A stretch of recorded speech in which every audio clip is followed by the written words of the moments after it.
Piles గురించి వింటున్నప్పుడు fissure అనే టాపిక్ కూడా ఎక్కువ వస్తుంటుంది. చాలా మందికి ఒక డౌట్ ఉంటుంది. పైల్స్‌కి, ఫిషర్‌కి డిఫరెన్షియేషన్ ఏంటి? రెండిటికి ఒకటే లక్షణాలు ఉంటాయా? అని తెలుసుకోవాలని ఉంటుంది. సో, అసలు ఫిషర్ అంటే ఏంటి? ఎందుకొస్తుంది? సో, ఈ పైల్స్, ఫిషర్ అనేది ఆల్‌మోస్ట్ ఆల్ సేమ్ అని అనుకుంటుంటారు చాలామంది. ఎందుకంటే, మామూలుగా మనకి మోషన్‌లో రక్తం పడ్డది అంటే, వాళ్ళు పైల్స్ వచ్చినాయని చెప్పేసి గ్రాంటెడ్‌గా తీసుకుంటారు. ఎందుకంటే, పెద్దవాళ్ళు చెప్పిన దాన్ని బట్టి ఉండొచ్చు. లేకుంటే ఎవరిని అడిగినా గానీ, నీకు రక్తం పడుతుందంటే పైల్స్ ఉన్నాయని చెప్తుంటారు. మనం సినిమాలో కూడా కొన్ని జోక్స్ వింటూ ఉంటాం. రక్తం పడ్డదంటే నీకు పైల్స్ ఉన్నాయి, కూర్చోనీకి రాదు, నిల్చొనే ఉంటారు. ఇట్లా చాలా జోక్స్ వింటూ ఉంటాం.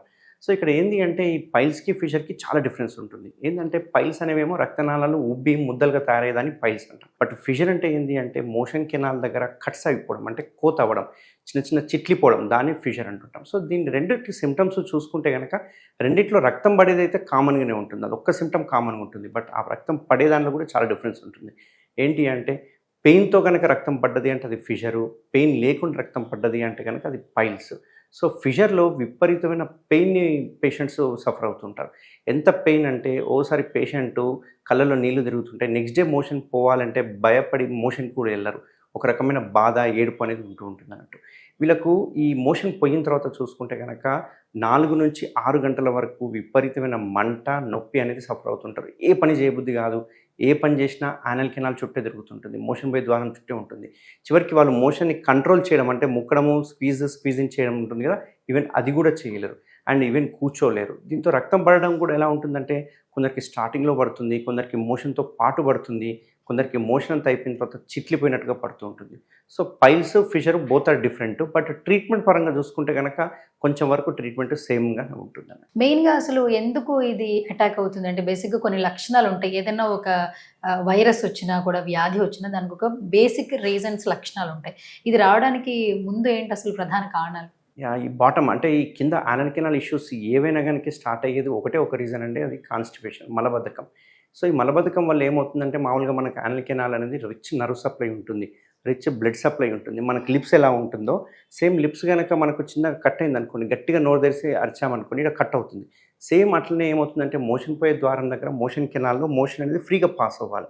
సో, ఎప్పుడన్నా గట్టిగా ముక్కినప్పుడు ఏమవుతుంది, మోషన్ బయటకు వచ్చేటప్పుడు యానల్ కెనాల్ చీల్చుకుంటూ వచ్చేస్తుంది. సో, అక్కడక్కడ కట్స్ ఫార్మ్ అయితుంటాయి. ఆ కట్స్‌నే మనం ఫిషర్ అంటుంటాం అన్నట్టు. అక్కడ కట్ అయిన ద్వారం దగ్గరనే మనకు విపరీతమైన మంట, నొప్పి స్టార్ట్ అవుతుంది. అండ్ మోషన్ పోయినప్పుడు ఆ మోషన్ కట్ అయిన చోట అతుక్కుంటుంది. అట్లా అతుక్కోవడం వల్ల ఆ ఏరియాలో ఇంకా మంట ఎక్కువైపోయి అక్కడ నుంచి సెకండరీ ఇన్ఫెక్షన్స్ అయిపోయి చీమగడ్డలు ఫార్మ్ అవ్వడము, ఫిస్టులాస్ ఫార్మ్ అవ్వడం ఇట్లాంటివి కూడా చూస్తూ ఉంటాం అన్నట్టు. సో, ఎప్పుడైతే ఈ మలబద్ధకం లేదు, మనం కంట్రోల్ చేసుకున్నామంటే ఫిషర్స్ రావు. ఎప్పుడైతే మలబద్ధకం లైఫ్‌లో ఒక్కసారైనా మీరు హార్డ్ మోషన్ పోయిందంటే ఒక్కసారి కట్ అయినా గానీ దాన్ని ఫిషర్‌గా భావించాలి. అది ఒకవేళ హీల్ అయ్యే టైం గనక డిలే అయితుందంటే ఖచ్చితంగా డాక్టర్‌ని సంప్రదించి చిన్న పరీక్ష చేయించుకొని, దాని ద్వారా చిన్న సర్జరీ చేయించుకోవడం వల్ల దీన్ని పర్మనెంట్‌గా నిర్మూలించొచ్చు. చాలామంది ఏంటంటే ఇట్లాంటి మేజర్ ఇష్యూస్ వస్తే ఖచ్చితంగా పైల్స్‌లో కావచ్చు, ప్రెషర్‌లో కావచ్చు, సర్జరీ అనేది మెయిన్ ఇంపార్టెంట్. అది కూడా ఇప్పుడు హయ్యర్ స్టాండర్డ్స్‌లో ఎక్కువగా వ్యాధి అనేది ఎక్కువ మోతాదులో ఉన్న టైంలోనే చెప్తారు. బట్ బేసిక్‌లో ఉన్నప్పుడు మీరు మెడిసిన్స్‌తో కొంత రికవరీ చేయొచ్చంటారు. ఇక్కడ ఏంటి అంటే మెడిసిన్స్ అనేది ఏదైనా టెంపరరీ రిలీఫ్ ఉంటుంది. ఎందుకంటే పెయిన్ ఉందనుకోండి, పెయిన్‌కి మనం యాంటీ పెయిన్ కిల్లర్స్ ఇస్తూ ఉంటాం. సో, యాంటీ పెయిన్ కిల్లర్స్ ఇచ్చే వరకు పెయిన్ తగ్గుతుంది. But disease తగ్గదిక్కడ. సో, మనం డిసీజ్‌ని క్యూర్ చేయాలి. ఒట్టి పెయిన్‌ని క్యూర్ చేయడం వల్ల ఆ ఒక్క పూట 6 అవర్స్ మనకు పెయిన్ రిలీఫ్ అనేది ఉంటుందన్నట్టు. ఇప్పుడు చూసుకుంటే గనక సో, మోషన్ బోయే ద్వారం దగ్గర చూసుకుంటే గనక ఇట్లా ముద్దలు ముద్దలుగా ఉంటాయి. వాటిని పైల్స్ అంటుంటాం. బట్ ఇక్కడ కట్ అయ్యి ఉంటుంది. ఆ కట్ అయిన దాన్ని ఫిషర్ అంటుంటాం. యూజువల్‌గా ఈ 2 ఏదైతే ఉందో ఈ రెండిటికి సర్జరీస్ ఏదైతే ఉందో దాన్ని ఓపెన్ సర్జరీ చాలా నరకం సర్జరీ. ఎందుకంటే minimum 20 days, 30 days bed rest ఉండాల్సొస్తుంది. అండ్ నడవలేరు, కూర్చోలేరు, డ్రెస్సింగ్ చేయించుకోవాలి. విపరీతమైన పెయిన్ ఉంటుంది. ఒక్కొక్కసారి మోషన్ పోవడానికి రాదు. ఇవన్నీ ఇష్యూస్ ఉంటాయి. బట్ మనం చేసే లేజర్ సర్జరీ ఏదైతే ఉందో ఈ లేజర్ సర్జరీలో ఎటువంటి కోత కుట్లు పెట్టం. ఓన్లీ లేజర్ ద్వారా ఈ పైల్స్ లోపలికెళ్ళిపోయి ఇక్కడున్న రక్తనాళాన్ని కాల్చేసేస్తుంటాం. అండ్ అదే ఈ ఫిషర్‌కి అయితే గనక దీని పక్కన ఉండే చిన్న చిన్న కండరాలు ఏవైతే ఉంటాయో ఆ కండరాలని మనము చిన్నగా సన్న కండరాలు ఏవైతే ఉంటాయో వాటిని కట్ చేయడం జరుగుతుంది. దీనివల్ల ఏమవుతుందంటే మోషన్ కెనాల్ ఏదైతే ఇప్పుడు ఉందో వాళ్ళకి ఫిషర్ వలన టైట్ అయిపోతుంది. ఒక ఫింగర్ కూడా పట్టదు. మనం అదే వెడల్పు చేసామనుకోండి 3 ఫింగర్స్ ఈజీగా పడుతుంది. దానివల్ల అది పర్మనెంట్ రిలీఫ్ అనేది ఇస్తుందన్నట్టు. సో, మోషన్ పోయే ద్వారాన్ని వెడల్పు చేస్తాం. అక్కడ ఏం చేయట్లేదు. ఫిషర్‌లో మోషన్ పోయే ద్వారాన్ని వెడల్పు చేస్తాం. పైల్స్‌లో అయితే మోషన్ పోయే ద్వారంలో ఉన్న పైల్స్‌ని కాల్చేస్తాం.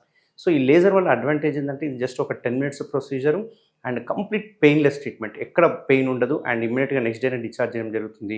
వాళ్ళు యథావిధిగా పనికెళ్ళిపోవచ్చు. ఎటువంటి పథ్యం లేదు, ఎటువంటి డ్రెస్సింగ్స్ ఉండదు, ఎటువంటి బెడ్ రెస్ట్ కూడా అవసరం లేదు. సో, దీనివల్ల అడ్వాంటేజ్ ఇంకోటి ఏంటి అంటే దీనిలో పర్మనెంట్ రిజల్ట్స్ వస్తాయి. ఎందుకంటే మనం స్టాప్లర్ అనే ఒక టెక్నిక్ కూడా యూజ్ చేస్తాం కాబట్టి ఫ్యూచర్లో మళ్ళీ పైల్స్ కానీ ఫిషర్ కానీ వచ్చే అవకాశాలు 99.9% ఉండదు. అలా అని మరీ రావని చెప్పండి. ఎందుకంటే ఆ 0.1% మీరు తీసుకునే లైఫ్ స్టైల్ మాడిఫికేషన్ చాలా ఇంపార్టెంట్. ఎందుకంటే ఒకసారి సర్జరీ అయిపోయిందని చెప్పేసి వాళ్ళు యథావిధిగా తినడము, యథావిధిగా ఆల్కహాల్ తీసుకోవడం కావచ్చు, లేకుంటే ఫైబర్ కంటెంట్ తక్కువ తీసుకోవడం కావచ్చు. మనం ఇంత వెడల్పు చేసాం, ఈ వెడల్పులో మనం మోషన్ ఫ్రీగా వెళ్ళాలి. ఇంత వెడల్పులో కూడా మోషన్ ఫ్రీ వెళ్ళకుండా ఇంకా హార్డ్గా వెళ్తాను అనుకోని వాళ్ళకి వచ్చే అవకాశాలు ఉంటాయి. కాబట్టి కొంచెం లైఫ్ స్టైల్ మాడిఫికేషన్ చేసుకుంటే లైఫ్ లాంగ్ అనేది ఇది సెక్యూర్గా ఉంటుంది మనకి. అయితే ఫైనల్గా ఈ సమస్యతో ఎవరైతే బాధపడుతున్నారో మన ట్రీట్మెంట్ రేంజ్ ఆఫ్ హాస్పిటల్స్లో ఎలాంటి చికిత్స ఉంటుంది, అంటే మెరుగైన వైద్యం ఏ విధంగా అందిస్తున్నారు? చాలామందికి ఓపెన్ టెక్నిక్ తెలుసు, అందులో కోత పెడతాం కాబట్టి వాళ్ళు బెడ్ రెస్ట్ ఉండాల్సి వస్తుంది. బట్ మన ట్రీట్మెంట్ రేంజ్ హాస్పిటల్లో మనం చేసే సర్జరీ కంప్లీట్ లేజర్ సర్జరీ. దీన్ని లేజర్ లాటరల్ స్పింక్టరాటమీ అంటాం అన్నట్టు.